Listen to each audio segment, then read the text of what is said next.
आज हूँ छाड़ खाई। तेरे छाड़ खाईर प्रकृत अर्थ कौन आपण मैंने जानते हे तो छाड़ खाई को आजिकल लोक मैंने गोटे भूल अर्थ नहीं जाइए। छाड़ खाई माने आज आइंष खाइबे किंतु छाड़ खाईर आज्ञा प्रकृत अर्थ टी अलग अच्छे। जदि जो मैंने हविशाली पालन करते कार्तिक मास जो हविशाली मैंने जो पालन करते से मैंने पचारे यार उत्तर बोध हुए आप सठिक पाइबे। तथापि यार छाड़ खाईर प्रकृत अर्थ हूँ कौन कार्तिक मास सारा जो मैंने हविष पालन करते कार्तिक मास सारा से कौन करते ना गोटे थर गोटे ओली अन्न खाती बाकी सब उपवास करते। जेहेतु गोटे ओली खाती उपवास करते आउ पूर्णमी दिन से माने कार्तिक मास सरिबा परे तापर दिन छाड़ खाई से छाड़ खाई दिन से माने संपूर्ण भाव में निर्जला उपवास करते माने से दिन से गोटे थर को अन्न भी खाते ता सहित से जो पानी पिंती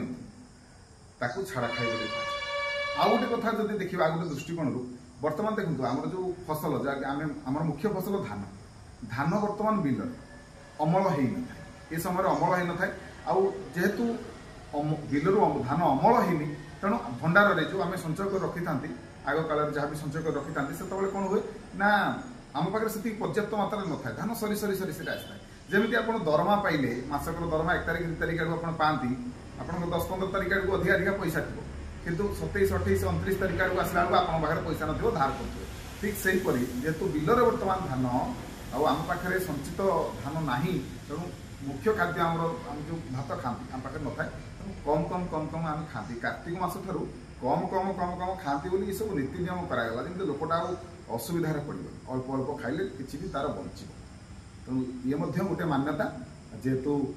छाड़ खाईर प्रकृत अर्थ हूँ कौन ना आपण यही दिन ठार खाद्य छाड़े खाद्य छाड़ करेंगे खाद्य कम कम खाइबे जे पर्यंत आपण अमल करना आपण पाखक पुणी धान चाउल रूप से फेरी आसे।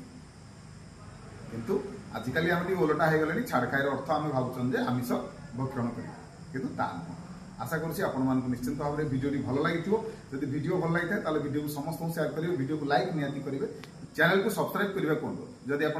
फेसबुक कि इंस्टाग्राम देखुन फॉलो निश्चित करेंगे। रही जय जगन्नाथ जय शिव शंकर।